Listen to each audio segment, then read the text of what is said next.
I'm in my hotel room. Thank you, Laura. But it's been a very, very long day, and I am so worn out. Um, to recap, I went to the vet today. She was very concerned about Tommy's eye, so she called Virginia Tech. They told me to come right in. They were very concerned about the eye. They were scared that it was going to rupture. So I took Tommy and I drove to Virginia today, not really knowing what to expect, but knowing that he would have some kind of surgery. So anyway, I made it to the campus and made it to the hospital. Um, while I was there, I met a young lady, gave her the information and so forth. They took Tommy to the back. There was three doctors that looked over him and everything. One of the doctors came out, brought me to the room. Um, they did tell me that there was a lot of things that were going on with Tommy's eye. They said that, for one thing, where he does have feline leukemia and, the ocular FIP and so forth, everything's kind of compounded. His immune system and so forth. So he's been on FIP medicine for 4 weeks now. He was on the steroid drops for 4 weeks as well. He was taking those twice a day, 2 drops in the eye each day. Each time, so I guess that's 4 drops. I'm tired. But anyway, so they said that, what the first issue was, of course, that the elephant in the room is the eye itself and how bad it looked. They said, like, with everything that was going on, there was also a deep laceration of the cornea. Infection had set in. Of course, where it made things worse where he had been taking the steroid. It can cause ulcers when you use it that long. Nobody caught that. Actually, I was the one, Saturday when I had to take him to the ER, I started reading about it and I stopped giving it to him because I realized that the prolonged usage, I mean, usually you might use it for a week, can cause ulcerations. So they said that, that the use of that, his immune system and so forth, it just made things a lot worse. So they said that pretty much the top layer of the eyeball was gone. He said that pretty much, it's kind of like saran wrap. That's what's covering the eye now. And he said that it was at risk of rupturing at any time. It could rupture tomorrow. Uh, it's kind of like a ticking time bomb. You don't know. And so he said that they could attempt to do some type of reconstructive surgery, and there was some medical jargon. I mean, I was just trying to,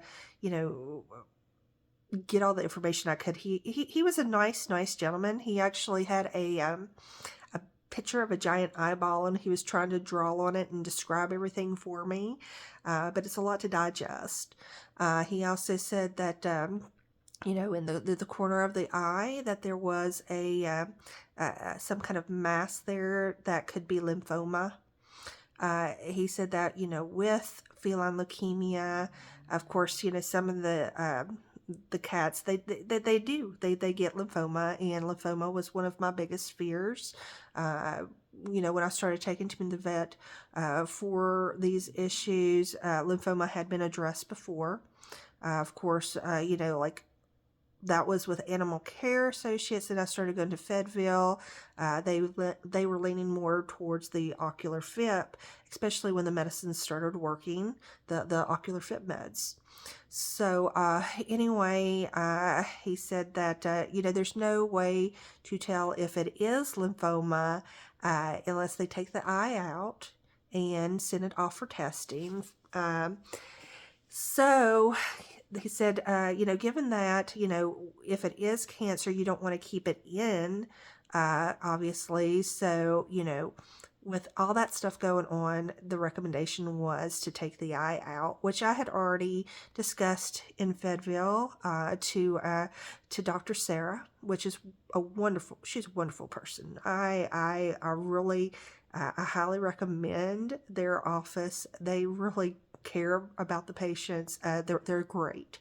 It's probably one of the top vet places that I've been to in my lifetime. Anyway, when I was in Fayetteville, I told her that, cats are fine with one eye. I mean, you don't want your cat to lose an eye, but, if losing an eye gives them a better quality of life and less pain, so be it. I mean, I would rather have a healthy one-eyed cat than a sick and miserable, two-eyed cat. So, we had in my stomach's growling so bad. I'm sorry if you can hear it on here. I told him, that's fine. Take it out. Anyway, there was a little bit of confusion, and that's why I was there for so long, because he was going to do a final quote, put it in the system, and so forth. So I went out into the waiting area, and he came back out, and he said that, Tommy was running a temperature. Usually cats are about 102. He was 103, and he was a little bit lethargic, he thought. So he was a little bit worried. So he was running some additional blood tests and so forth, just to make sure that he's a good candidate for anesthesia. And anyway, then he said that, the quote was in the system, I could go ahead and pay, and that he would call me in an hour and give me an update on whether they could do the surgery, if they could put him under or not. He went back in, and I started thinking, I was like, well, wait a minute here. If they don't know that they can do the surgery, why would I put down 75% if they can't do it? And the nice young lady, she came back out, and I asked her that question. I was like, what if they decide they can't do the surgery? I mean, I've already paid. Are they just going to reimburse me, or what's going to happen here? So she said that they had sent off the blood work and everything, and that for me just to stay there, and that, it should be back pretty soon for me not to move. So I stayed there for an hour. Nobody came, and the billing girl left, and I started panicking, and I found some people, and I was like, hey, he never did come back to talk to me. The billing girl left. I mean, what do I do? And they said that they were the after hours crew, and that they would handle it, and they would get a hold of him. I guess they didn't, though. I told them that I would be over on the other side sitting and waiting some more. And anyway, some more time passed. Actually, I don't even know. It was after 6 when I got out of there, if that tells you anything. So he calls my phone because he doesn't know that I'm still standing there waiting. And I was like, I'm here. I never did leave. So he said he'd come out and he talked to me, which he did. Anyway, we talked some more. He said that Tommy did eat some. He perked up a little bit. His blood work was actually really good. He said that, in his lymphocytes, everything was good. And that made me happy because, lymphoma, you would think that the lymphocytes and everything would be higher, and they're not. So he will have his surgery tomorrow. They said that he will be ready by 5 o'clock. There's 2 surgeries before his, and then he'll go up. So they said that they will call me tomorrow, give me updates and everything, let me know when I need to be there. Something that was very interesting, and I know that this is going over. I didn't realize that I've been talking for almost 10 minutes. But he said that he didn't think that Tommy had ocular phib. But I was like, why is the medicine working? And I said, here's pictures. This is when he was first diagnosed. The eye was covered. And I was like, okay, do a comparison. This is halfway through, a couple weeks ago. You see that going, then it was halfway. And I said, last Tuesday, his eye was clear. And anyway, he said, well, that they pretty much, he was telling me that hole when his eye was completely covered, that was cancer. He thinks that was cancer. That wasn't ocular phip. And I was like, well, why was the ocular phip medicine working, and why did that regress all the way to that little tiny spot? And I think that's the spot that he's referring to, that he thinks is cancer. Okay. And he said, think of it this way. He said, think of cancer as a virus. And he said the ocular phip meds fight viruses. And he said, okay, so if it's fighting a virus, it's fighting cancer.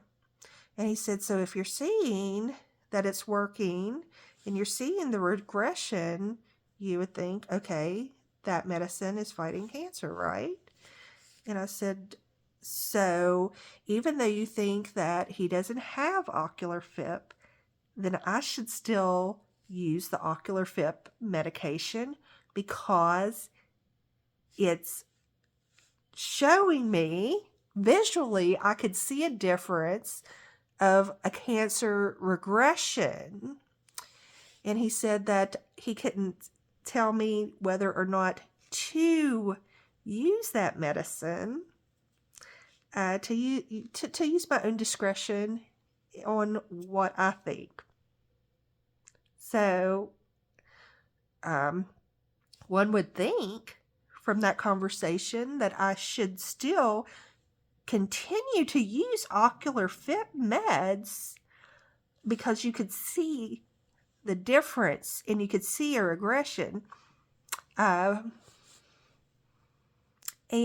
also, when he was talking about the lymphoma and everything, he said that if it does come back as lymphoma in the eyeball, that Tommy would have to do some x-rays of his body and so forth to make sure that the cancer hasn't spread. But, and I will. I'll have x-rays done, but I was like, if his blood work is good and, his lymphocytes and everything's good, wouldn't that mean that he probably doesn't have cancer through his body? I don't know. So anyway, they're going to take the eye and they'll send it off to testing. I told my son, I said, we're doing step by step. The main thing is to get this eyeball out, because that's the main trouble. We don't want it to rupture or anything. And then we'll just go from there and see what happens. If it comes back cancer, we'll do what we need to do. I mean, as long as Tommy can eat and drink and play and have quality life, I'm going to do whatever I need to do for my cat, because, they're not just pets. They're your kids, and they're a commitment. They're however long they have. Tommy's 2. Hopefully, I pray that he has a long life. It might be 5 years, it might be 10 years. It would be great if it's 18 or 15 or something. Only God knows. But I'll keep on fighting for him, and he'll let me know when he doesn't want me to fight anymore. I also appreciate everybody who donated and helped me out today. I'm blessed to have you guys. I'm going to tear up. Thank you. Bye-bye.